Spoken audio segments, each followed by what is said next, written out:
देखिए राजस्थान में हम लोग कर चुके थे। राजस्थान में कौन सा अपवाह तंत्र? अरब सागरीय अपवाह तंत्र, या अरब सागर में जल ले जाने वाली क्या नदियां। इसके बाद में हम लोगों को जो आता है वो आता है राजस्थान में कौन सा? अंत्य प्रवाही नदी तंत्र। देखिए कौन सा? बंगाल की खाड़ी वाला नहीं, अंत्य प्रवाही। देखो राजस्थान में अगर आप लोगों से पूछा जाए कि कितने प्रवाह के या कितने नदी तंत्र है, अपवाह तंत्र को कितने भागों में बांटा जाता है, तो कितने भागों में? 3 भागों में। जिसमें से देखिए जो पहला आप लोगों का नदी तंत्र होगा, वो पहला जो नदी तंत्र है या जो पहला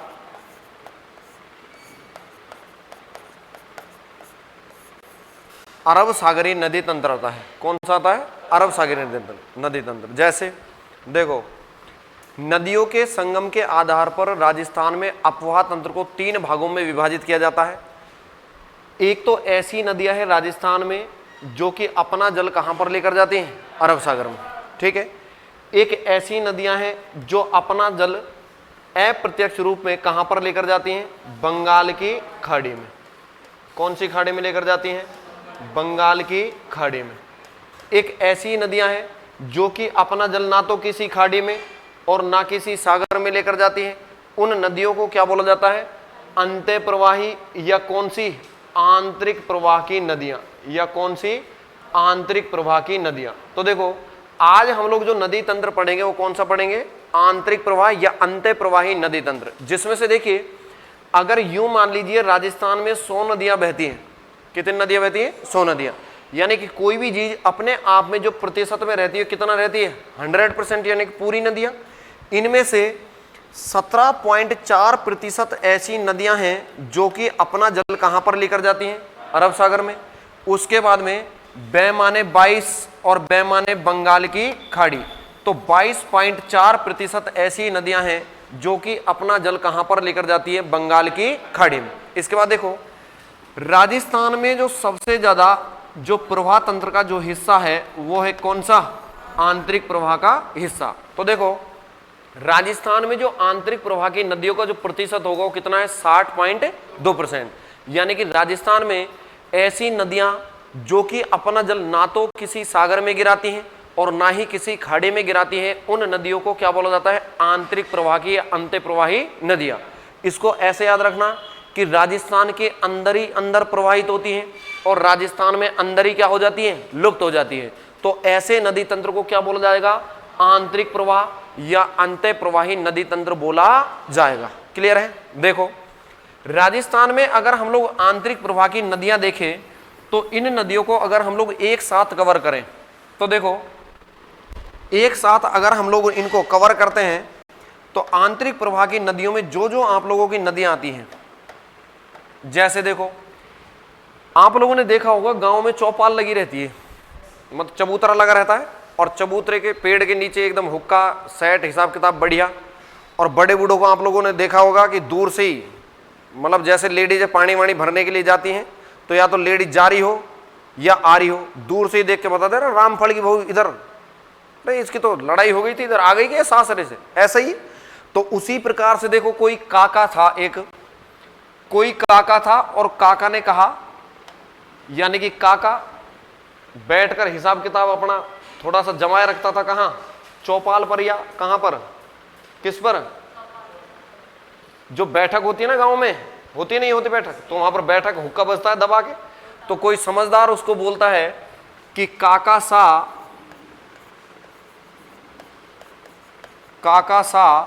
खामे खा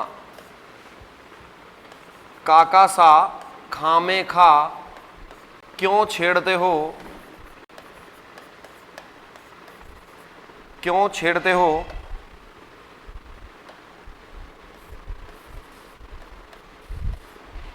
काका सा खामे खा क्यों छेड़ते हो बाघ की रूपा को। काका सा क्यों छेड़ते हो बाघ की किसको? रूपा को। क्लियर है? आगे देखो जो यहां पर हम लोग देख रहे हैं, इस का से जो नदियां आप लोगों की बनेगी वो बनेगी कांतली। ये कौन सी नदियां पढ़ रहे हैं हम लोग बेटा? ये राजस्थान में अंत्य प्रवाही नदियां पढ़ रहे हैं। कौन सी नदियां पढ़ रहे हैं? अंत्य प्रवाही। देखो इसके बाद में जो दूसरे का से आप लोगों की नदी बनेगी, इस नदी का नाम है काकनी। कौन सी नदी है? काकनी। इसके बाद में इससे जो नदी आप लोगों की बनेगी सा से, वो बनेगी साबी। कौन सी नदी बनेगी? साबी। इसके बाद में इस खा से जो नदी बनेगी वो बनेगी खारी। कौन सी बनेगी?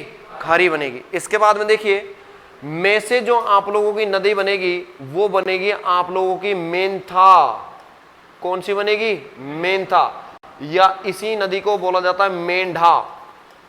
इसी को क्या बोला जाता है? मेंढा। मेंढक क्या बोला जाता है? मेंढा। इसके बाद में देखो इस नदी से या इस खा से जो नदी बनेगी वो बनेगी कौन सी बेटा? खंडेला। कौन सी बनेगी? ये खंडेला। इसके बाद में देखो क्यों छेड़ते हो से कुछ नहीं बनेगा। इसके बाद में देखो इस बा से आप लोगों की जो नदी बनेगी वो बनेगी बाण गंगा। कौन सी बनेगी? ये बाण गंगा। ठीक है। इसके बाद में इस घे से जो नदी बनेगी प्यारे बच्चों, कौन सी बनेगी बेटा? घग्गर। बोल बेटा घग्गर। इसके बाद में देखो रूपा। अब रूपा तो रूपा ही है, तो रूपा से कितनी बनेगी? दो। एक का नाम है रूपा रेल। रूपा किस में बैठती है? तेरे रेल में। एक का बनेगा रूपनगढ़। कौन सी बनेगा? रूपनगढ़। तो ये जो सारी की सारी जो राजस्थान में जो नदियां हैं अंत्य प्रवाही, ये आप लोगों की सारी नदियां हैं। ठीक है। ये आप लोगों की सारी कौन सी नदियां हैं? अंत्य प्रवाही नदियां हैं। ये नदियां ऐसी नदियां हैं जो कि अपना जल ना तो अरब सागर में लेकर जाती हैं और ना कहां लेकर जाती हैं? बंगाल की खाड़ी में लेकर जाती है। बात आ रही समझ में? क्लियर है? यहां तक लिखो, इसमें उतारिए इसको ऐसा कैसा ही।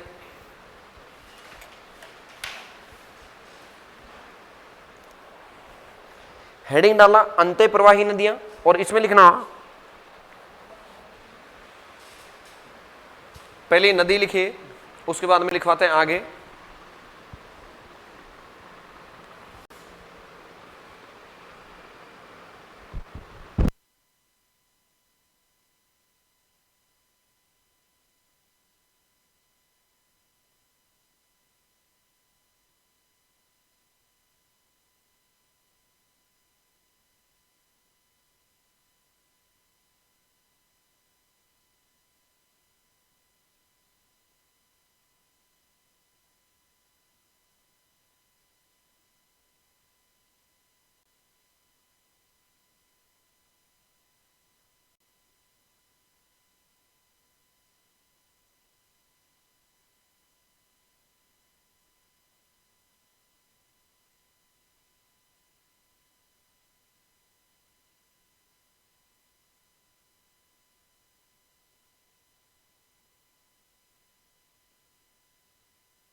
लिख लिया आप लोगों ने? उतार लिया? देखो नीचे लिखना इसमें ऐसी नदियां, नीचे लिखना ऐसी नदियां जो अपना जल, ऐसी नदियां जो अपना जल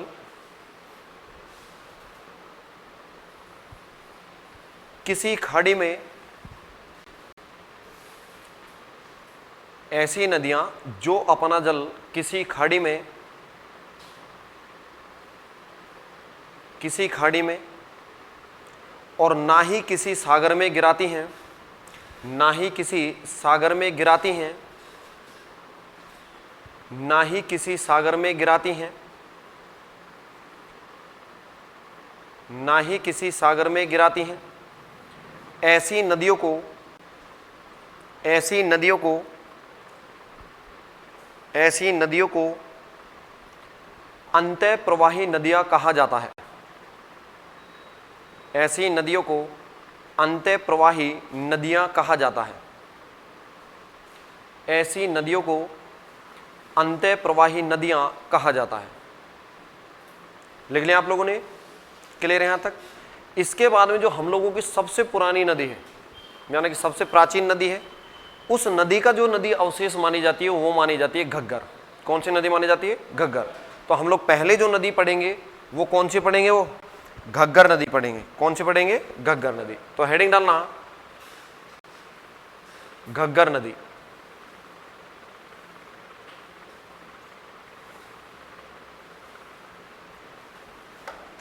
हेडिंग डालो इसमें घग्गर नदी।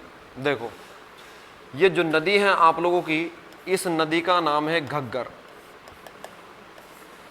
कौन सी नदी है? घग्गर। देखो अगर आप लोगों से घग्गर नदी के नाम पूछे जाएं कि और किस किस नाम से इस घग्गर नदी को जाना जाता है, तो देखो इसके उपनाम जो होंगे वो होंगे, एक तो इस नदी को जिस नाम से जाना जाता है वो है कौन सी नदी? सरस्वती नदी। ठीक है, सरस्वती नदी का अगर देखा जाए तो देखो सरस्वती नदी का इस घग्गर नदी को क्या माना जाता है? अवशेष माना जाता है। क्या माना जाता है? अवशेष। इसके बाद में इस घग्गर नदी को और जिस नाम से जाना जाता है वो है नट नदी, या इसी को बोला जाता है मृत नदी। इसी को कौन सी नदी बोला जाता है? मृत नदी। इसी नदी को बोला जाता है सोता नदी, या इसी नदी को बोला जाता है द्रव्यवती, या इसी नदी को बोला जाता है द्वेषदती। क्या बोला जाता है? इसी नदी को द्वेषदती बोला जाता है। तो इस सारे के सारे जो नदियों के जो उपनाम हैं वो कौन सी नदी के हैं? घग्गर नदी के हैं। तो अगर आप लोगों से पूछा जाए कि राजस्थान में जो घग्गर नदी है वो किस नदी का अवशेष मानी जाती है, तो सरस्वती नदी का अवशेष मानी जाती है। ठीक है, बात आ रही समझ में? आगे देखो, देखो इसमें आप लोगों को द्रव्यवती अगर नदी पूछा जाए तो आंसर क्या होगा? घग्गर। ठीक है, एक राजस्थान में एक प्रोजेक्ट और चलाया जा रहा है जो कि द्रव्यवती परियोजना है। कौन सी परियोजना है? द्रव्यवती परियोजना है। तो अगर पूछा जाए कि द्रव्यवती परियोजना राजस्थान में कहां पर है, तो द्रव्यवती जो परियोजना है या द्रव्यवती जो प्रोजेक्ट है वो आप लोगों का जिस जिले में चलाया जा रहा है वो कहां पर चलाया जा रहा है? जयपुर में। तो द्रव्यवती परियोजना पूछा जाए तो जयपुर, और अगर द्रव्यवती नदी पूछा जाए तो आप लोगों की कौन सी होगी? घग्गर। बात आ रही समझ में? क्लियर है? ये कौन सी नदी पढ़ रहे हो आप लोग? ये घग्गर नदी पढ़ रहे हो। कौन सी पढ़ रहे हो? घग्गर। देखो घग्गर नदी का जो उद्गम और संगम होता है वो कहां कहां से होता है, कैसे होता है? देखो घग्गर नदी जो राजस्थान में प्रवाहित होती है वो इस प्रकार से प्रवाहित होती है। देखिए राजस्थान का उत्तरी जो जिला है, राजस्थान का क्या है? उत्तरी जो जिला है, एक तो कौन सा? गंगानगर, और एक कौन सा? हनुमानगढ़। इन दोनों जिलों में से इस घग्गर नदी का क्या होता है? प्रवाह क्षेत्र होता है। तो ये नदी जो जा रही है या इसका जो खाका हम लोग देखते हैं, तो इसका खाका आप लोगों को जो मिलेगा वो इस प्रकार से मिलेगा, यानी कि राजस्थान में किस कौन सी दिशा में? उत्तरी राजस्थान में प्रवाहित होती है। आगे देखो ये वाली जो पूरी की पूरी सीमा है ये राजस्थान की जिस देश से लगती है वो है भारत देश की बिगड़ी हुई औलाद। कौन सा? पाकिस्तान। ऐसा ही। तो यहां पर देखिए इसमें घग्गर नदी में अगर जल की आवक ज्यादा हो जाएगी तो घग्गर नदी राजस्थान को पार करके कहां तक चली जाएगी? पाकिस्तान तक। ठीक है, अब देखो इसको थोड़ा सा बड़ा हम लोग जूम करके देखते हैं कि कहां से निकलती है, किस प्रकार से निकलती है। तो देखिए कौन सी नदी पढ़ रहे हो आप लोग? ये घग्गर नदी। देखो राजस्थान में जो जिलों की स्थिति है तो वो उत्तरतम जो जिले आते हैं राजस्थान में वो इस प्रकार से आते हैं, और इस प्रकार से राजस्थान में ये जो उत्तरी जो जिला होगा ये कौन सा होगा? गंगानगर। कौन सा होगा? ये गंगानगर।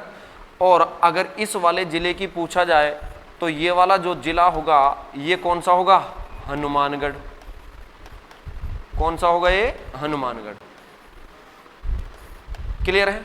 कौन सा होगा? ये हनुमानगढ़। आगे देखो घग्गर नदी का अगर आप लोगों से पूछा जाए कि कहां से निकलती है, किस प्रकार से निकलती है, तो देखो यहां पर आप लोग एक हिमाचल की श्रेणी पढ़ते हो, सॉरी हिमालय की एक श्रेणी पढ़ते हो। देखो हिमालय में 4 श्रेणियां हैं। कितनी श्रेणियां हैं हिमालय में? 4। जैसे ये वाली जो श्रेणी है ऊपर वाली, इस वाली श्रेणी को बोला जाता है ट्रांस हिमालय। कौन सा हिमालय बोला जाता है इसको? ट्रांस हिमालय। ट्रांस हिमालय के नीचे जो पहाड़ी वाला क्षेत्र आता है या जो हिमालय की श्रेणी आती है, इस ट्रांस हिमालय को बोला जाता है, या ट्रांस हिमालय के बाद में जो हिमालय की श्रेणी आती है इसको बोला जाता है लघु हिमालय। कौन सा हिमालय बोला जाता है इसको? लघु हिमालय। इसके बाद में जो हिमालय की श्रेणी आती है, इस हिमालय की श्रेणी को बोला जाता है लघु हिमालय के बाद में वृहत हिमालय। कौन सा हिमालय बोला जाता है? वृहत हिमालय। और वृहत हिमालय के बाद में लास्ट में जो आता है वो आप लोगों का है शिवालिक हिमालय। कौन सा हिमालय है? शिवालिक हिमालय। तो देखो शिवालिक हिमालय राजस्थान, इसमें हिमाचल प्रदेश में जो श्रेणी है शिवालिक हिमालय की, ये है हिमाचल प्रदेश में। कहां पर है ये? शिवालिक हिमालय कौन से राज्य में? हिमाचल प्रदेश में। ये रहा हिमाचल प्रदेश। देखो हिमाचल प्रदेश में शिवालिक हिमालय की पहाड़ी आती है छोटी सी, और इस पहाड़ी को बोला जाता है कालका की पहाड़ी। कौन सी पहाड़ी बोला जाता है इसको? कालका की पहाड़ी। ये रही कालका की पहाड़ी। और इस कालका की पहाड़ी से एक नदी का उद्गम होता है, और नदी इस प्रकार से यहां पर चलती जाती है, यानी कि ये आई आप लोगों की नदी, और इस नदी को कौन सी नदी बोला जाता है? कौन सी नदी पढ़ रहे हो आप लोग? घग्गर नदी पढ़ रहे हो। कौन सी पढ़ रहे हो? घग्गर। तो देखो ये वाली नदी इस प्रकार से यहां पर राजस्थान में प्रवेश करती है। तो अगर आप लोगों से ये पूछा जाए कि घग्गर नदी राजस्थान में प्रवेश है जो, वो किस जिले से करती है, तो जिला बेटा कौन सा होगा? ये हनुमानगढ़। अगर पूछा जाए घग्गर नदी राजस्थान में किस तहसील से प्रवेश करती है, तो ये तहसील बेटा कौन सी होगी? ये टिब्बी तहसील होगी। कौन सी होगी? ये टिब्बी। इसके बाद में अगर पूछा जाए कि घग्गर नदी किस गांव से प्रवेश करती है, तो ये गांव जो होगा आप लोगों का, ये होगा कौन सा? तलवाड़ा। कौन सा गांव होगा? ये तलवाड़ा। तो ये गांव जो है ये हनुमानगढ़ में स्थित है, और जहां से घग्गर नदी प्रवेश करती है वहीं पर स्थित है कौन सा? तलवाड़ा। क्लियर है यहां तक? आगे देखो घग्गर नदी इस प्रकार से आगे चलते चलते और राजस्थान में प्रवेश करती है। तो राजस्थान में देखिए यहां पर तलवाड़ा गांव से प्रवेश कर रही है। तो यहां पर घग्गर नदी के किनारे जहां से जिस गांव से ये एंटर करती है उसी गांव में एक झील का निर्माण किया गया है, और इस झील को बोला जाता है तलवाड़ा झील। कौन सी झील बोला जाता है? तलवाड़ा झील बोला जाता है। अब देखो अब घग्गर नदी आ रही है, तो घग्गर नदी किस जिले से? हनुमानगढ़ से। किस तहसील से? टिब्बी तहसील से। किस गांव से? तलवाड़ा गांव से। अब तलवाड़ा गांव में एंटर करते तो यहीं पर एक झील बनाई गई है इसी गांव के नाम से, जिसको क्या बोला जाता है? तलवाड़ा झील। आगे देखो आगे चलती चलती ये घग्गर नदी जब जाती है तो यहां पर देखिए घग्गर नदी के किनारे कुछ एक सभ्यताएं विकसित हुई थी। क्या विकसित हुई थी इस किनारे? सभ्यताएं। तो देखो एक सभ्यता को बोला जाता है कालीबंगा सभ्यता। कौन सी सभ्यता बोला जाता है इसको? कालीबंगा सभ्यता बोला जाता है। कालीबंगा सभ्यता। और इस नदी के किनारे जो दूसरी सभ्यता विकसित हुई थी उसको बोला जाता है पीलीबंगा सभ्यता। और तीसरी जो सभ्यता स्थित हुई थी इस सभ्यता को बोला जाता है रंगमहल सभ्यता। कौन सी सभ्यता बोला जाता है? रंगमहल। इसको आप लोग ऐसा याद रखना कि काले पीले रंग का जो महल है वो कहां पर स्थित है? हनुमानगढ़ में। किस नदी के किनारे? घग्गर नदी के किनारे। बात आ रही समझ में? देखिए आगे अब यहां पर देखिए राजस्थान में ये घग्गर नदी इस प्रकार से बहते हुए और एक जगह आती है यहां पर, और यहीं पर ये घग्गर नदी लुप्त हो जाती है, और लुप्त होने वाली इस जगह को बोला जाता है भटनेर। क्या बोला जाता है इसको? भटनेर बोला जाता है। सामान्यतया इस घग्गर नदी का जो जल है वो भटनेर हनुमानगढ़ में क्या हो जाता है? लुप्त हो जाता है। किस नदी का? घग्गर नदी का। आगे देखो घग्गर नदी जब आगे चलती जाती है या जब ये आगे जाती है तो इसमें जल की आवक ज्यादा हो जाती है। घग्गर नदी में क्या हो जाती है? जल की आवक ज्यादा हो जाती है। तो जल की आवक ज्यादा होने पर यह घग्गर नदी राजस्थान को पार करते हुए एक जगह आती है, और ये जो जगह आती है ये आती है पाकिस्तान में, और पाकिस्तान में इस जगह को बोला जाता है फोर्ट ऑफ अब्बास। क्या बोला जाता है इसको? फोर्ट ऑफ अब्बास बोला जाता है। क्या बोला जाता है? फोर्ट ऑफ अब्बास तक इसका पानी चला जाता है। कब? जब घग्गर नदी में जल क्या आ जाता है, जल की आवक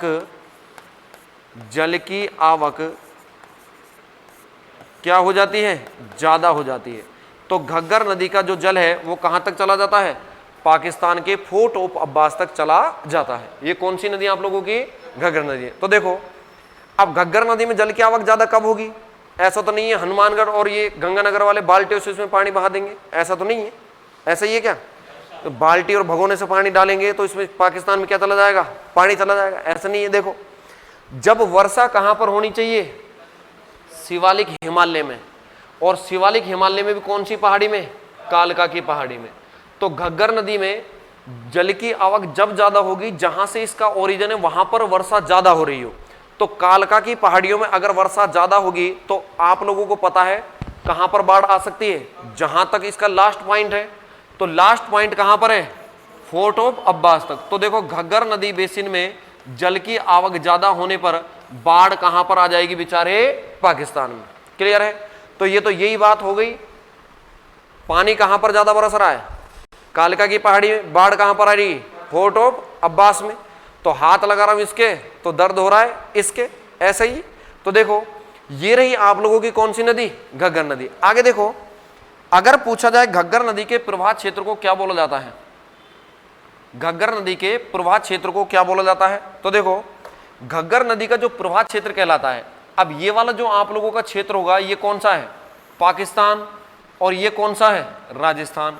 तो देखो अगर आप लोगों से पूछा जाए कि घग्गर नदी का जो प्रवाह क्षेत्र है उसको क्या कहा जाता है, तो घग्गर नदी का जो प्रवाह क्षेत्र है पाकिस्तान में इसको कहा जाता है हकरा। पाकिस्तान में इसको क्या कहा जाता है, हकरा। यानी कि इस वाले क्षेत्र में इस प्रवाह क्षेत्र को क्या बोला जाएगा, हकरा। और अगर पूछा जाए कि राजस्थान में इस वाले क्षेत्र को क्या कहा जाता है, तो राजस्थान में इस वाले क्षेत्र को आप लोग पढ़ ही चुके हो, नाली या पाट। तो घग्गर नदी के द्वारा जो निर्मित मैदानी प्रदेश है उसको क्या कहा जाता है, नाली या पाट कहा जाता है। तो ये आप लोगों की जो नदी है ये कौन सी नदी पढ़ रहे हो आप लोग, घग्गर नदी पढ़ रहे हो। बात आ रही है कुछ समझ में।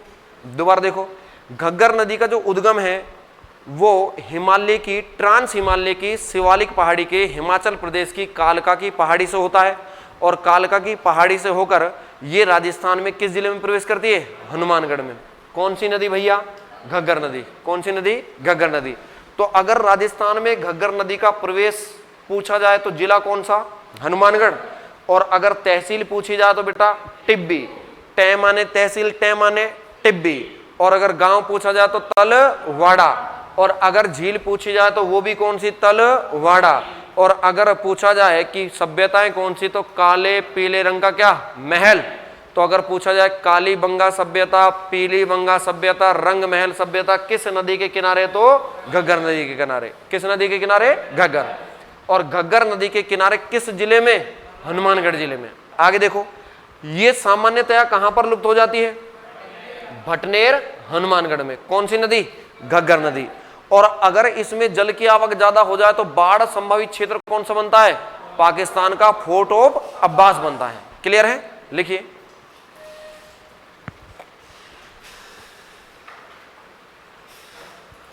केम छो, मजामा, लिखिए। इसमें लिखना घग्गर नदी के उपनाम।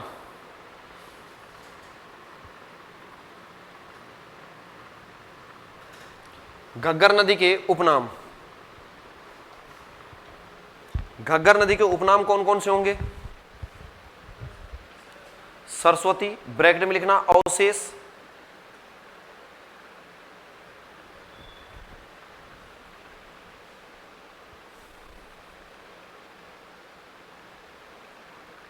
आगे लिखना नट नदी या मृत नदी, नट नदी या मृत नदी।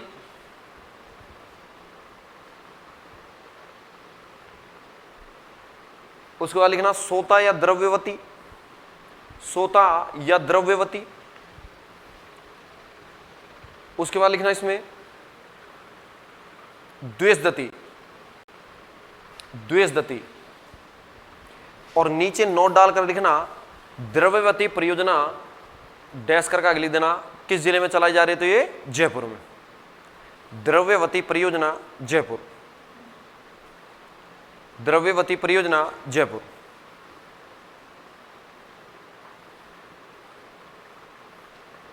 उतार लिया। आगे लिखना इसमें उद्गम।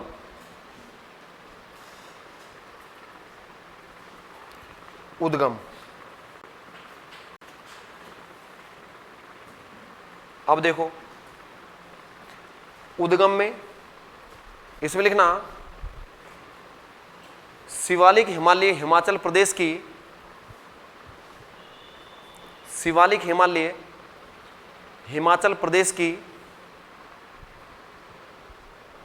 शिवालिक हिमालय हिमाचल प्रदेश की कालका की पहाड़ी से निकलकर, शिवालिक हिमालय हिमाचल प्रदेश की कालका की पहाड़ी से निकलकर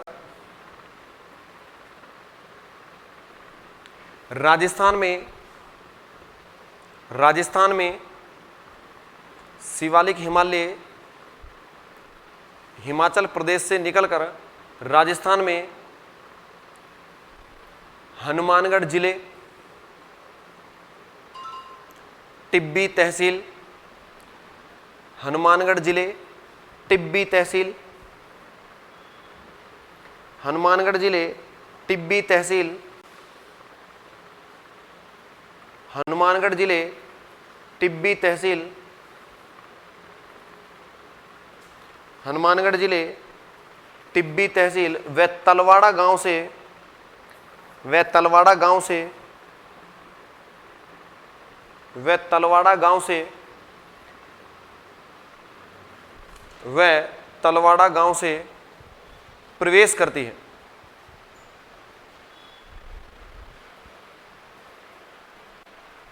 राजस्थान में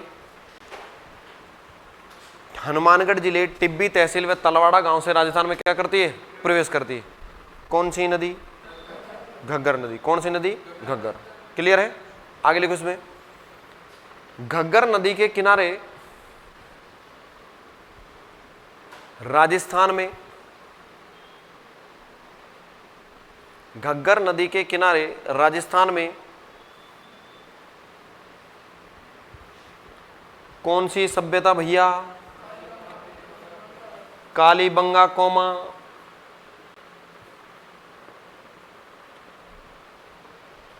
पीली बंगा कोमा, रंग महल सभ्यता,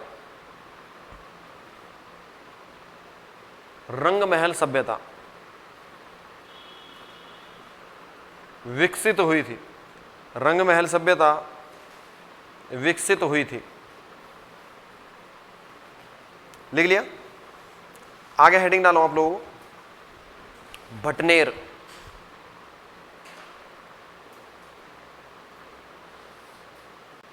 और भटनेर के ब्रैकेट में लिखना हनुमानगढ़। इसमें लिखना घग्गर नदी सामान्यतया भटनेर हनुमानगढ़ में लुप्त हो जाती है। देखो यहां पर घग्गर नदी के किनारे भटनेर दुर्ग भी स्थित है। हालांकि दुर्ग और ये जो सभ्यता वगैरह है, जैसे आप लोग पढ़ते हो कल्चर में, हिस्ट्री में कि कालीबंगिया सभ्यता का जो इतिहास है वो, जैसे कालीबंगिया की सभ्यता की जो खोज है अमलानंद घोष, बिलाल बी के थापर, इस प्रकार से जो पढ़ते हो वो आप लोगों को सारा का सारा जो कवर करवाया जाएगा वो हिस्ट्री में करवाया जाएगा। ठीक है? और बच्चे आप लोगों को दुर्ग वगैरह ये कल्चर में कवर करवा दिए जाएंगे। तो अभी हम लोग जो पढ़ रहे हैं वो केवल घग्गर नदी या अंत्य प्रवाही नदियां पढ़ रहे हैं। आगे लिखो इसमें भटनेर, घग्गर नदी का पानी सामान्यतया भटनेर हनुमानगढ़ में लुप्त हो जाता है। भटनेर हनुमानगढ़ में लुप्त हो जाता है। भटनेर हनुमानगढ़ में लुप्त हो जाता है। कौन सी नदी का पानी भैया?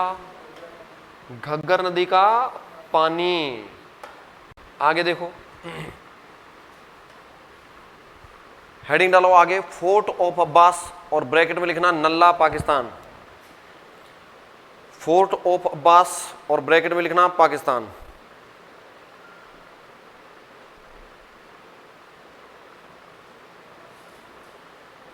इसमें लिखना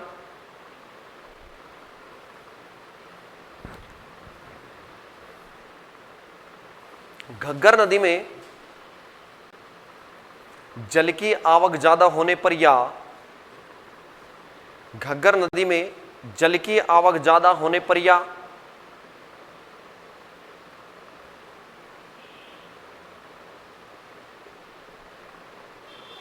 कौन सी पहाड़ियों में? अब जल की आवक कब ज्यादा होगी? जब शिवालिक पहाड़ी में क्या होगी? वर्षा ज्यादा होगी। तो लिखना घग्गर नदी में जल की आवक ज्यादा होने पर या शिवालिक हिमालय की कालका की पहाड़ियों में वर्षा अधिक होने पर शिवालिक हिमालय की कालका की पहाड़ियों में वर्षा अधिक होने पर फोर्ट ऑफ अब्बास बाढ़ संभावित क्षेत्र बनता है। फोर्ट ऑफ अब्बास बाढ़ संभावित क्षेत्र बनता है। कौन सा भैया रे? कौन सा? फोर्ट ऑफ अब्बास किसका है ये? पाकिस्तान का। किसका है? पाकिस्तान का। क्लियर है यहां तक?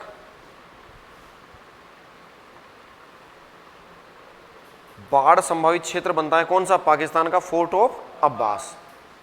कैसी रही? बढ़िया रही। कौन सी नदी पढ़ लिए? घग्गर नदी। अब एक बात बताइए आप लोग, देखिए ये राजस्थान को पार करके, ये जो घग्गर नदी है ये राजस्थान को पार करके ये इस प्रकार से कहां पर जा रही है? पाकिस्तान में। तो ये बात हमारे मतलब हमारे लेवल की तो है नहीं, ये तो अंतर्राष्ट्रीय लेवल की बात हो गई। लेकिन नदी कौन सी है? हमारी है वैसे तो, लेकिन जा कहां रही है? पाकिस्तान में।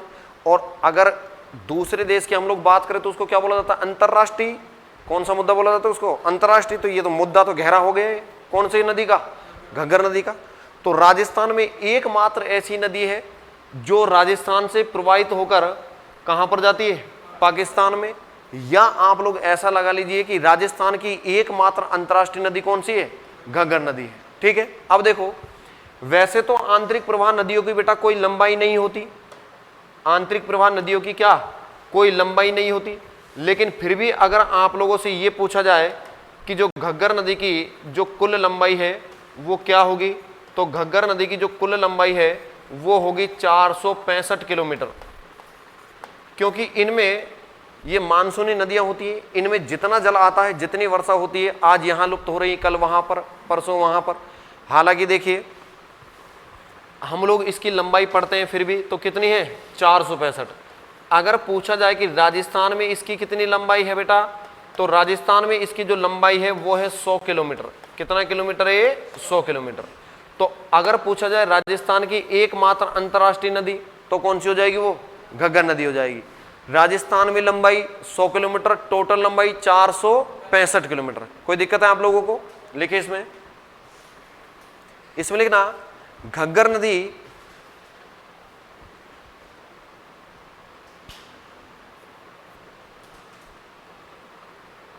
अंतः प्रवाह की या अंतः प्रवाह नदी तंत्रों में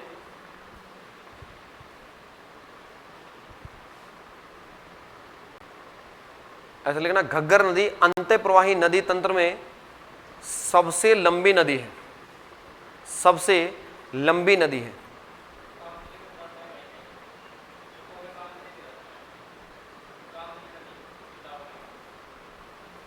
घग्गर नदी आंतरिक प्रवाह की सबसे लंबी नदी है।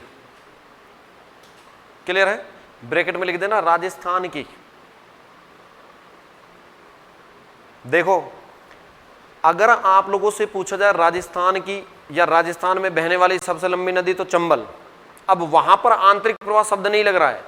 और अगर पूछा जाए पूर्णतः राजस्थान में बहने वाली सबसे लंबी नदी, तो होगी कौन सी? बनास। और अगर पूछा जाए आंतरिक प्रवाह की सबसे लंबी नदी, तो घग्गर। और अगर पूछा जाए पूर्णतः राजस्थान में बहने वाली आंतरिक प्रवाह की सबसे लंबी नदी, तो होगा कौन सी? कांतली। बात आ रही समझ में? अब हुआ थोड़ा बहुत क्लियर? क्योंकि देखो कांतली नदी है पूरा का पूरा राजस्थान में ही बहती है, राजस्थान से बाहर निकल कर नहीं जाती। और उसकी भी लंबाई कितनी है? लगभग 100 किलोमीटर। तो पूर्णतः राजस्थान में बहने वाली सबसे लंबी तो कौन सी हो गई? कांतली।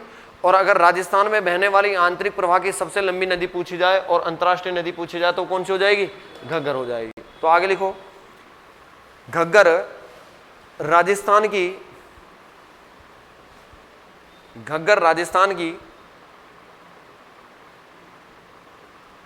एकमात्र अंतरराष्ट्रीय नदी है। घग्गर राजस्थान की एकमात्र अंतरराष्ट्रीय नदी है, एकमात्र अंतरराष्ट्रीय नदी है। कौन सी नदी बेटा? घग्गर नदी। बात आ रही समझ में? क्लियर यहां तक?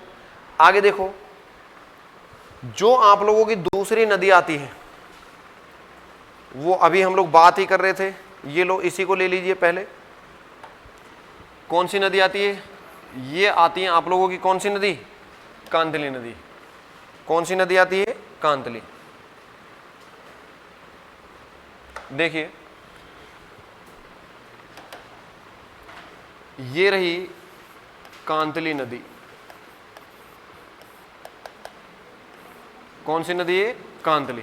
देखो कांतली नदी का राजस्थान में जो प्रवाह क्षेत्र होगा वो इस प्रकार से, यानी कि ये कुछ एक जिले हैं आप लोगों के, इस प्रकार से यहां पर एक पहाड़ी है और यहां से बहते हुए इस प्रकार से यहां पर लुप्त हो जाती है। ठीक है, अब इनको ही अगर हम लोग जूम करके देखें तो देखो जो सिस्टम बैठेगा आप लोगों का कांतली नदी में वो इस प्रकार से बैठेगा, जैसे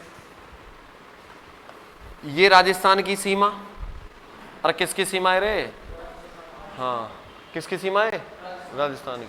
हाँ देखो, हो सकता है आप लोगों की निजी जिंदगी से ये सीमा शब्द जुड़ा हो, लेकिन हम लोग जो ये शब्द पढ़ रहे हैं ये राजस्थान के संदर्भ में पढ़ रहे बेटा, है ना? भावुक नहीं होना है। देखो यहां पर एक पहाड़ी स्थित है, ये रही हरी हरी पहाड़ी, और इस पहाड़ी को बोला जाता है खंडेला की पहाड़ी। कौन सी पहाड़ी बोला जाता है इसको? खंडेला की पहाड़ी बोला जाता है बच्चा। क्लियर है? आगे देखो, अगर पूछा जाए कि ये जो जिला है आप लोगों का ये कौन सा जिला है, तो देखो ये जो जिला आएगा ये जिला है सीकर। कौन सा है? सीकर। प्यालेनुमा या अर्धचंद्राकार आकृति का ये जो जिला है, इस जिले को बोला जाता है झुंझुनू। कौन सा जिला बोला जाता है? झुंझुनू। सीकर के ऊपर कौन सा जिला? झुंझुनू। और ये वाला जो जिला आता है ये जिला आता है कौन सा? चूरू। कौन सा आता है? चूरू। ये रहा कौन सा जिला? चूरू जिला। क्लियर है? देखो यहां पर आप लोग एक पहाड़ी पढ़ रहे हो और इस पहाड़ी को बोला जाता है क्या? खंडेला की पहाड़ी, जो कि किस जिले में स्थित होगी? सीकर जिले में। अब देखो खंडेला की पहाड़ी से इस प्रकार से नदी निकलती है और इस प्रकार से बहते हुए और झुंझुनू को दो भागों में बांटते हुए ये जो जिला आता है ये जिला आता कौन सा? चूरू। इस चूरू जिले की सीमा पर क्या हो जाती है? लुप्त हो जाती है। चूरू जिले की सीमा पर क्या हो जाती है? लुप्त हो जाती है। कौन सी? अरे कौन सी नदी पढ़ रहे हो रे? कांतली नदी पढ़ रहे हो। ये रही कौन सी नदी? कांतली। तो देखो सीकर में खंडेला की पहाड़ी से निकलकर झुंझुनू को दो भागों में बांटते हुए कहां पर लुप्त हो जाती है? चूरू जिले की सीमा पर क्या हो जाती है? लुप्त हो जाती है। अब देखो घग्गर नदी के किनारे एक सभ्यता यहां पर विकसित हुई थी और एक सभ्यता आप लोगों की कहां पर विकसित हुई थी? झुंझुनू में। तो देखो घग्गर नदी के किनारे जो सीकर में जो सभ्यता विकसित हुई थी, इस सभ्यता को बोला जाता है गणेश्वर सभ्यता। कौन सी सभ्यता बोला जाता है इसको? गणेश्वर सभ्यता बोला जाता है। तो अगर पूछा जाए कि राजस्थान में गणेश्वर सभ्यता किस नदी के किनारे विकसित हुई, तो कौन सी नदी आएगा? कांतली। और किस जिले में विकसित हुई? तो सीकर में। और सीकर में बेटा जो ये जगह होती है इस जगह को बोला जाता है नीम का थाना। नाम सुना होगा, कौन सा थाना? नीम का थाना। ठीक है, पुलिस थाना सुना होगा, लेकिन ये कौन सा थाना? ये नीम का थाना। किस जिले में? सीकर जिले में। आगे देखो, अगर पूछा जाए कि घग्गर नदी के किनारे जो दूसरी सभ्यता जो विकसित हुई थी, ये वाली जो सभ्यता है ये सभ्यता कौन सी है? तो इस सभ्यता का नाम है कौन सी सभ्यता? सुनारी सभ्यता। सुनारी का सभ्यता या सुनारी सभ्यता। ठीक है, आगे देखो कौन सा जिला हो जाएगा ये? झुंझुनू हो जाएगा। कौन सा हो जाएगा? झुंझुनू। एक गाना भी है ना, मनिहारी का भेष बनाया, या श्रीलंका के तो चल रहा था अभी, मनिहारी सुकुमारी मणि के मंगे हित है, वो चल रहा था ऐसा। देखो तो ये ना तो मनिहारी ना सुकुमारी, ये क्या है? सुनारी है। आगे देखो, इन सभ्यताओं के संदर्भ में अगर आप लोगों से पूछा जाए तो देखो, ये जो सुनारी सभ्यता है या ये जो सभ्यता है, ये तो है ताम्रयुगीन सभ्यता। कौन सी सभ्यता है? ताम्रयुगीन। और अगर पूछा जाए कि लोहयुगीन सभ्यता कौन सी है, तो लोहयुगीन जो सभ्यता आ जाएगी वो कौन सी आ जाएगी? सुनारी सभ्यता आ जाएगी। कौन सी आ जाएगी? सुनारी सभ्यता। आगे देखो, ये एकमात्र ऐसी नदी है जिसके प्रवाह क्षेत्र में आणविक खनिज यूरेनियम के भंडार पाए जाते हैं। किसके भंडार पाए जाते हैं? यूरेनियम के। तो अगर पूछा जाए कि कांतली नदी के प्रवाह क्षेत्र में किस खनिज के भंडार पाए जाते हैं, तो इस नदी के क्षेत्र में या इस नदी प्रवाह के क्षेत्र में किसके भंडार पाए जाते हैं? यूरेनियम के भंडार पाए जाते हैं। और यूरेनियम को कौन सा खनिज बोला जाता है? आणविक खनिज बोला जाता है। कौन सा खनिज बोला जाता है? आणविक खनिज। तो आणविक खनिज यूरेनियम के जिस नदी के किनारे भंडार पाए जाते हैं वो कौन से हैं? यूरेनियम। या कौन सा है वो? यूरेनियम। और खास करके यूरेनियम उत्पादन में आप लोग आगे आगे जो जिला पढ़ोगे वो कौन सा पढ़ोगे? सीकर जिला पढ़ोगे। ये रहा यूरेनियम ही यूरेनियम। कौन से जिले में? सीकर जिले में। क्लियर है? इसके बाद देखो आगे, अब इस नदी के प्रवाह क्षेत्र को देखिए अलग अलग नाम से जाना जाता है। किस नदी के प्रवाह क्षेत्र को? कांतली नदी के प्रवाह क्षेत्र को अलग नाम से जाना जाता है। जैसे घग्गर नदी के प्रवाह क्षेत्र को नाली या पाट के नाम से जाना जा रहा था, उसी या इस प्रवाह क्षेत्र को यहां पर देखिए तोरावटी के नाम से जाना जाता है या तोरावटी के नाम से जाना जाता है। किसके नाम से जाना जाता है? तोरावटी के नाम से। अब देखो, एक शब्द आप लोग पढ़ते हो शेखावटी। कौन सा पढ़ते हो? शेखावटी। और एक पढ़ते हो कौन सा? एक पढ़ते हो कौन सा? तोरावटी। ये हो गया शेखावटी और नीचे हो गया कौन सा? तोरावटी। अब देखो, तोरावटी में कितने जिले आते हैं? 2 जिले। एक तो कौन सा? सीकर और दूसरा कौन सा? झुंझुनू। और अगर पूछा जाए कि शेखावटी में कितने जिले आते हैं, तो बेटा शेखावटी में आते कितने जिले? 3। इसमें क्या करोगे आप लोग? इसमें करोगे, देखो तोरावटी में क्या जोड़ दोगे? चूरू जोड़ दोगे। तोरावटी में क्या जोड़ दोगे? चूरू। तो अगर पूछा जाए शेखावटी बराबर तोरावटी प्लस क्या? चूरू, तो ये तीनों के तीनों जो जिले हो जाएंगे ये कौन से हो जाएंगे? शेखावटी वाले हो जाएंगे। यानी कि कहने का अर्थ ये है कि अगर तोरावटी में क्या भी शामिल कर दिया जाए, चूरू भी शामिल कर दिया जाए, तो इसको हम लोग सम्मिलित रूप से किस नाम से जानेंगे? शेखावटी नाम से। क्लियर है यहां तक? तो देखो, कांतली नदी को उद्गम देखिए कहां से हुआ था, पहले बताओ। आज चलती क्या खंडाला, ऐसा कहां से? खंडेला की पहाड़ी से निकलकर झुंझुनू को 2 भागों में बांटते हो। कहां? चूरू जिले की सीमा पर क्या होती है? मर जाती है। कौन सी नदी? कांतली नदी। कांतली नदी के किनारे 2 सभ्यता, एक तो सीकर में, एक झुंझुनू में। सीकर में बोले तो गणेशर सभ्यता। जगह कौन सी? नीम का थाना। युग कौन सा? ताम्रयुगीन। और अगर लोहयुगीन सभ्यता पूछा जाए तो सुनारी। कहां पर? झुंझुनू में। क्लियर है यहां तक? लिखिए, हेडिंग डालना कांतली नदी।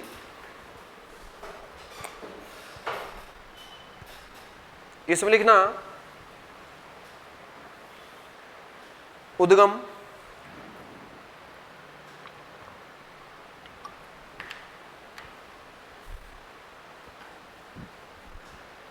उद्गम सीकर की खंडेला की पहाड़ी से निकलकर,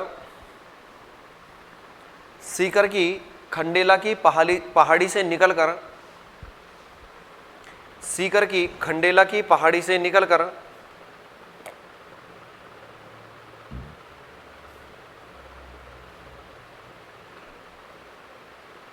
झुंझुनू जिले को 2 भागों में बांटते हुए, झुंझुनू जिले को 2 भागों में बांटते हुए, झुंझुनू जिले को 2 भागों में बांटते हुए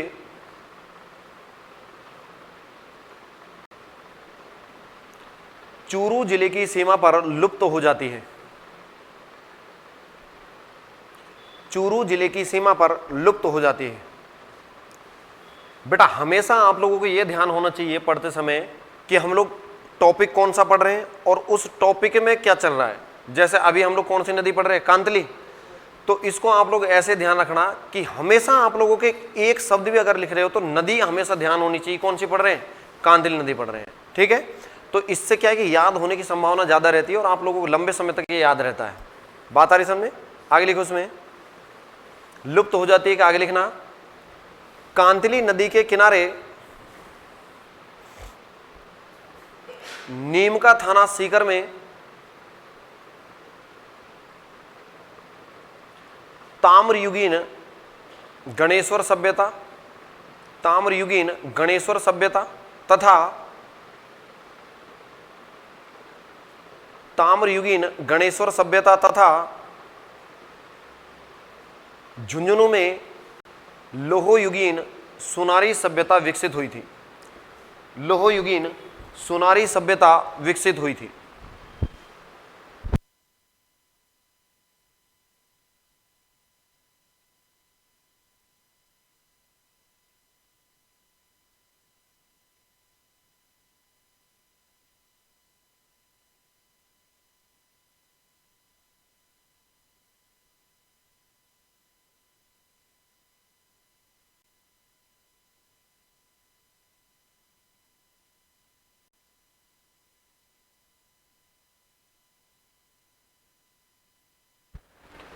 कौन सी सभ्यता विकसित हुई थी? एक तो सुनारी और एक कौन सी?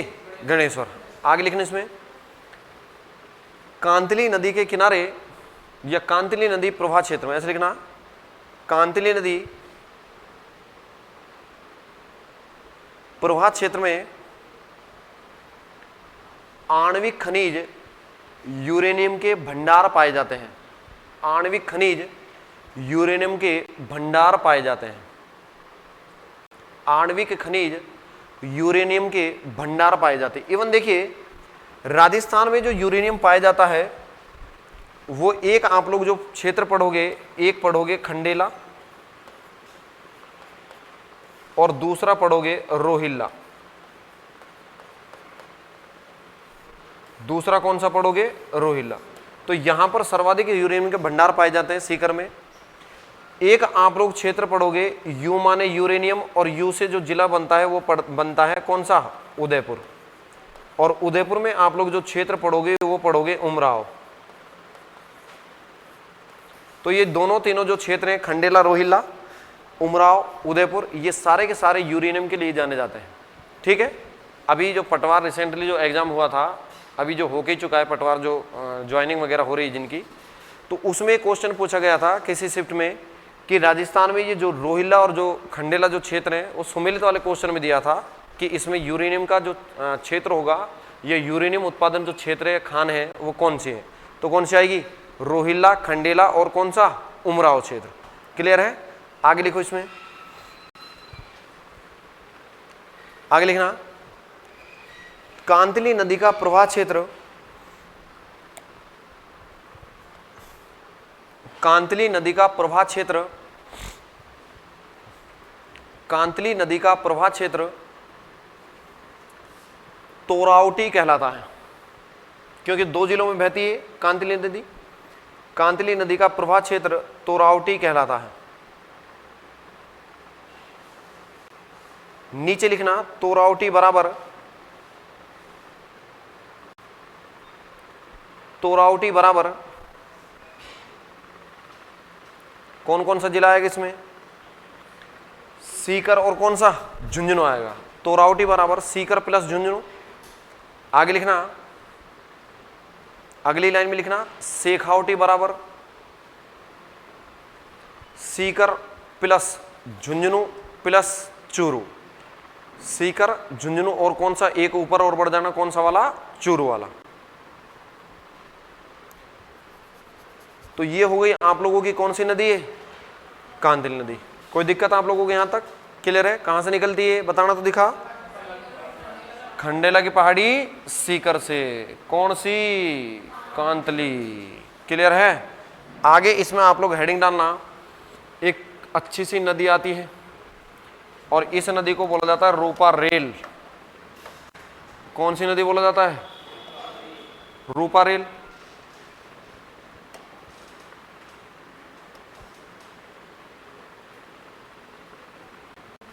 देखो रूपा रेल,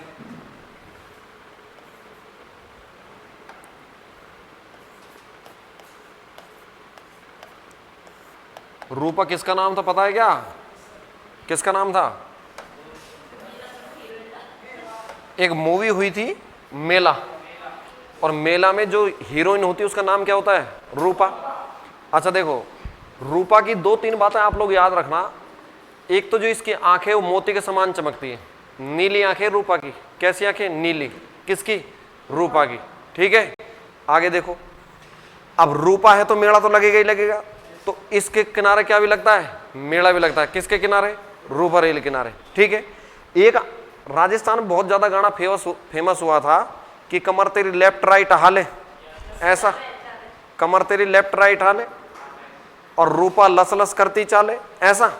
तो देखो, इसका सबसे ज्यादा उपनाम पूछा जाता है तो रूपा रेल के जो उपनाम होंगे या इसको जिन और नामों से जाना जाएगा, उसमें देखिए एक नाम तो होगा लसवारी।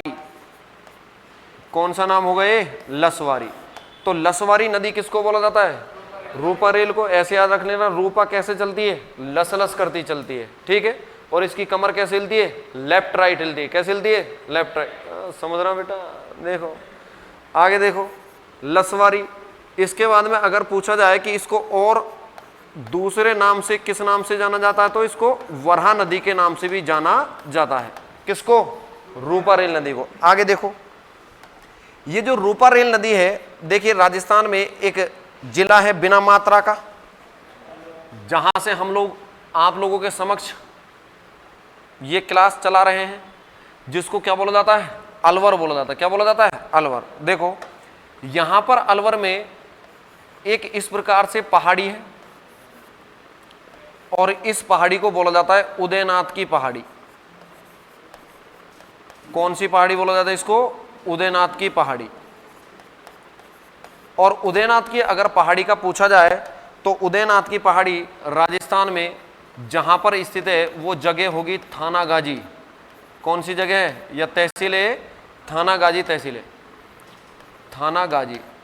और थानागाजी जो तहसील है वो राजस्थान में जिस जिले में स्थित है वो कौन सा है? अलवर है। तो ये रहा बिना मात्रा का हमारा क्या? अलवर। आगे देखो, यहां से नदी निकलती है थानागाजी अलवर से इस प्रकार से। तो देखो अब भाई अगर रूपा का जिक्र हुआ है तो मेला लगना संभव है या मेला लगना अनिवार्य है? तो देखो यहां पर एक मेला लगता है, ये लग रहा हम मेला, और यहां पर ये दुकानें हैं, इसमें देखो सौंदर्य प्रसाधन रखे हुए हैं और ये महिलाएं यहां पर शॉपिंग कर रही हैं। ये रही महिला, इसकी चोटी थोड़ी सी लंबी हो गई, ये दूसरी महिला इससे डिस्कस कर रही है क्या लेना है क्या नहीं लेना। ठीक है। इसके बाद में देखो यहां पर क्या लगता है? यहां पर मेला लगता है। क्या लगता है? यहां पर मेला। ठीक है। और इसको बोला जाता है कनफटे नाथों का मेला। कौन से नाथों का मेला? कनफटे नाथों का मेला। और कनफटे नाथों के मेले को ही कहा जाता है भर्तरी मेला। क्या बोला जाता है इसको? भर्तहरी मेला बोला जाता है। ठीक है। पिंगला का नाम सुना है? भर्तहरी मेला याद आ रही है कि पिंगला? अरे जब जहां नाम भर्तरी का आना चाहिए वहां पिंगला भी नाम याद आनी चाहिए, पिंगला का भी नाम याद आना चाहिए। ठीक है। देखो हर एक की लाइफ में एक ना एक पिंगला होगी। देखो तो अगर पूछा जाए कि रूपा रेल नदी के किनारे कौन सा मेला लगता है तो ये कनफटे नाथों का मेला लगता है। और अगर पूछा जाए कि ये कब लगता है तो ये लगता है भाद्रपद शुक्ल अष्टमी को। भाद्रपद शुक्ल अष्टमी को।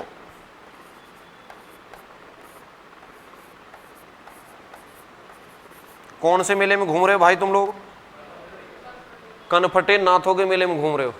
कनफटे नाथों का अर्थ ऐसा नहीं है कि कान ही नहीं है, ऐसा ये कान जो छिदवाते हैं ना, ये अभी तो रुक जाता है जो भी कुंडल वगैरह पहनते हो या बाली वगैरह, इनके क्या है कि जो छेद होता है बिल्कुल आर पार होता है, मतलब यहाँ से कान कटे हुए होते हैं, तो इसलिए इनको क्या बोला जाता है, कनपटे नाथों का मेला बोला जाता है। आगे देखो, ये नदी आगे इस प्रकार से चलते चलते, और यहाँ पर देखिए एक झील आती है राजस्थान में, और इस झील में जलापूर्ति कराती है। कौन सी नदी के बारे में पढ़ रहे हो बेटा आप लोग? रूपा रेल। कैसे चलती है? लसलस करती चलती है। कैसे चलती है? लसलस करती। ठीक है, कौन सी? रूपा रेल। और इसकी आंखें कैसे चमकती है? मोती के समान नीली चमकती है। कैसे चमकती है? मोती के समान नीली। तो देखो, रूपा रेल जो नदी है, एक झील आती है यहां पर, और इस झील को बोला जाता है मोती झील। कौन सी झील? मोती झील बोला जाता है। और अगर पूछा जाए कि मोती झील राजस्थान में किस जिले में स्थित है, तो ये आप लोगों का जो जिला आएगा वो कौन सा आएगा? अलवर से दूसरा कौन सा नीचे? भरतपुर। क्लियर है? अब आगे देखो, इस मोती झील से एक लिंक चैनल जाता है। मोती झील से क्या जाता है? एक लिंक चैनल। और इस लिंक चैनल के माध्यम से एक यहां पर दुर्ग है, ये रहा दुर्ग, बहुत बड़ा दुर्ग है, जिसको राजस्थान का अजय दुर्ग कहा जाता है। जिसको राजस्थान का क्या कहा जाता है? अजय दुर्ग कहा जाता है। तो देखो, इस अजय दुर्ग में इस लिंक चैनल के माध्यम से, और इस अजय दुर्ग को कहा जाता है लोहागढ़। क्या कहा जाता है इसको? लोहागढ़ दुर्ग कहा जाता है। देखो, इस अजय दुर्ग में या इस लोहागढ़ दुर्ग में इस लिंक चैनल के माध्यम से क्या कराई जाती है? जलापूर्ति कराई जाती है। अब ये लिंक चैनल है, क्या है ये है लिंक चैनल। और इस लिंक चैनल को जो नाम दिया जाता है वो दिया जाता है सुजान गंगा। क्या बोला जाता है इसको? सुजान गंगा। तो देखो, ये भरतपुर में लिंक चैनल स्थित है, जो कि किस झील को जोड़ता है? मोती झील को किससे? लोहागढ़ दुर्ग से। और इसको क्या बोला जाता है? सुजान गंगा लिंक चैनल बोला जाता है। ये रही आप लोगों की सुजान गंगा। क्लियर है यहां तक? कौन सी नदी पढ़ रहे हो आप लोग? रूपा रेल नदी पढ़ रहे हो। क्या लगेगा यहाँ? मेला लगेगा। क्या लगेगा? मेला। ठीक है, और मेला किसका लगेगा? यहाँ आमिर खान तो आने से रहा बेटा, यहाँ क्या आएगा? यहाँ कनफटे नाथ आएंगे। और कौन आएगा? या किसका मेला है? भरतरी का मेला है। ठीक है बेटा, कभी आप लोग सोचो कि सामने सपने दिखा दिए, पहले तो रूपा ही रूपा हो रही हो कभी दिमाग में। देखो, अब रूपा रेल नदी कहां से निकलती है? अलवर के थानागाजी से निकलकर, और ये कहां पर चली जाती है? मोती झील में। मैंने आप लोगों को बताया था कि रूपा एक तो चलती कैसे है? लसलस करती, और एक इसकी आंखें कैसे चमकती है? मोती के समान, यानी कि नीले रंग के समान। तो देखो, एक बात और याद रखना कि मोती झील में नील हरित शैवाल पाया जाता है। कौन सा शैवाल पाया जाता है? यहां पर नील हरित शैवाल पाया जाता है। किस झील में बेटा? मोती झील में। एक इस झील को भरतपुर की जीवन रेखा कहा जाता है। किस जिले की जीवन रेखा कहा जाता है? भरतपुर की जीवन रेखा या लाइफलाइन, जो कि हमारी आम बोलचाल भाषा में आती है। हमारी जीवन रेखा, तो हमारी जीवन रेखा तो अलग है वैसे तो देखा जाए तो, लेकिन भरतपुर की जीवन रेखा क्या है? अरे कौन सी झील है? मोती झील है। इसमें कौन सा शैवाल पाया जाता है? नीलहरित शैवाल। किसकी आंखें? रूपा की आंखें। कैसे चमकती है? नीले मोती के समान। क्लियर है? उसके बाद देखो, लिंक कहां बिठाया गया है मोती का? लोहागढ़ दुर्ग से बिठाया गया। कहां पे बिठाया गया है? लोहागढ़ दुर्ग से। इसको क्या बोला जाता है? सुजान गंगा। किस दुर्ग में आपूर्ति कराता है? लोहागढ़ दुर्ग में। किस दुर्ग में? लोहागढ़ दुर्ग में। क्लियर है यहां तक? लिखो इसमें हेडिंग डालना, रूपा रेल, डैश करके आगे लिखना उपनाम। वो ही लसलस करती चलती है। लसवारी प्लस, ये सबसे ज्यादा पूछे जाने वाला नाम है। लसवारी, एक मसूरदी, एक अर्जुन की गंगा। लसवारी प्लस वराहा नदी। लसवारी प्लस वराहा नदी। लिख लिया? आगे लिखना उद्गम।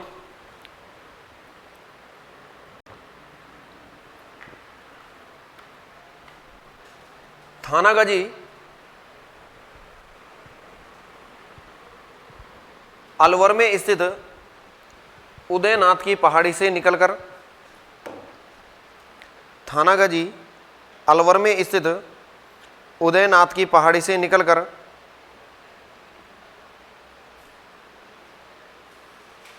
उदयनाथ की पहाड़ी से निकलकर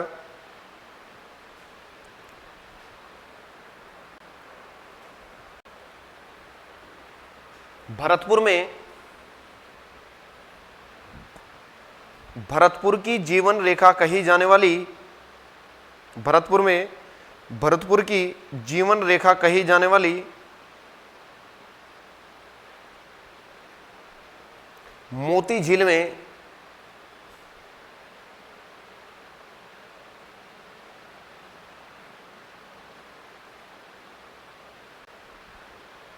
जलापूर्ति कराती है या मोती झील में गिर जाती है।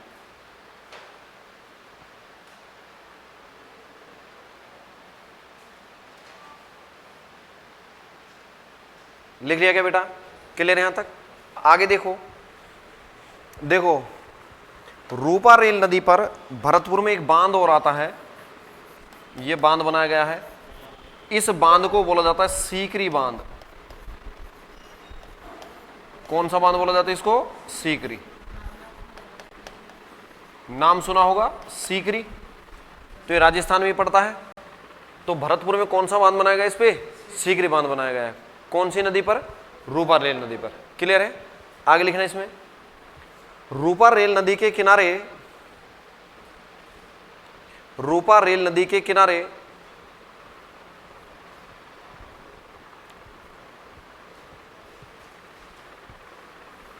भाद्रपद शुक्ल अष्टमी को,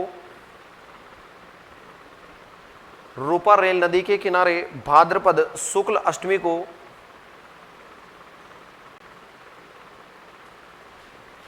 भाद्रपद शुक्ल अष्टमी को कनफटे नाथों का मेला, ब्रैकेट में लिखना भर्तरी मेला।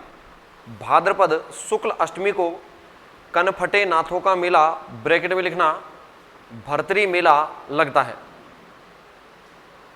अब ये कहां पर लगेगा? थानागाजी अलवर में। कनफटे नाथों का मेला या कौन सा? भर्तरी मेला लगता है। कहां पर? थानागाजी अलवर में। आगे लिखना इसमें,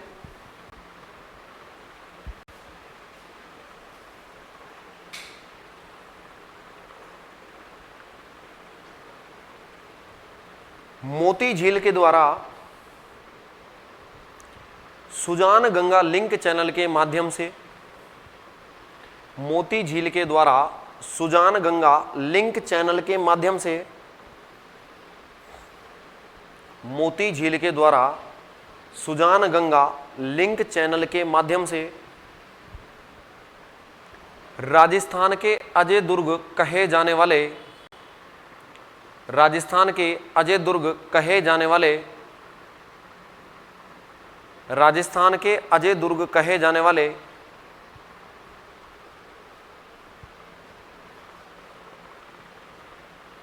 राजस्थान के अजय दुर्ग कहे जाने वाले लोहागढ़ दुर्ग भरतपुर में, लोहागढ़ दुर्ग भरतपुर में जलापूर्ति कराई जाती है। लोहागढ़ दुर्ग भरतपुर में जलापूर्ति कराई जाती है। लिख लिया क्या? हो गया यहां तक आप लोगों का? आगे लिखो इसमें,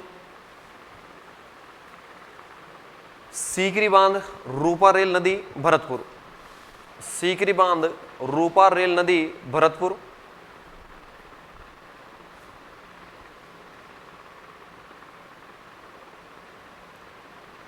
आगे लिखना, भरतपुर की जीवन रेखा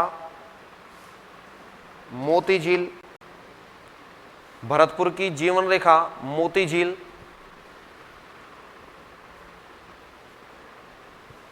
भरतपुर की जीवन रेखा मोती झील, ब्रैकेट में लिखना नील हरित शैवाल, नील हरित शैवाल। देखो शैवालों के संदर्भ में आप लोग दो झीलें पढ़ते हो, एक तो मोती झील और एक सांबर झील। मोती झील में नीले शैवाल पाए जाते हैं, ऐसे याद रख लेना, मोती हैं नीले कलर के। और सांबर झील में जो शैवाल पाए जाते हैं वो स्पाइरुलिना शैवाल पाए जाते हैं। कौन से शैवाल पाए जाते हैं? स्पाइरुलिना। बात आ रही समझ में? तो ये रही आप लोगों की अंत्य प्रवाही नदियां। कौन कौन सी पड़ी बताना तो देखा, पहली घग्गर, दूसरी कांतली, तीसरी रूपारेल। रूपारेल नदी का उपनाम लसवारी, या इसी को क्या बोला जाता है? वराह नदी। कौन सा मेला? भर्तरी मेला। आंखें कैसी चमकती है? मोती के समान, मोती भी कैसा? नीला। क्लियर है यहां तक? तो ये रही आप लोगों की नदियां। आज के लिए बेटा इतना ही। Thank you all of you. मिलते हैं एक ब्रेक के बाद।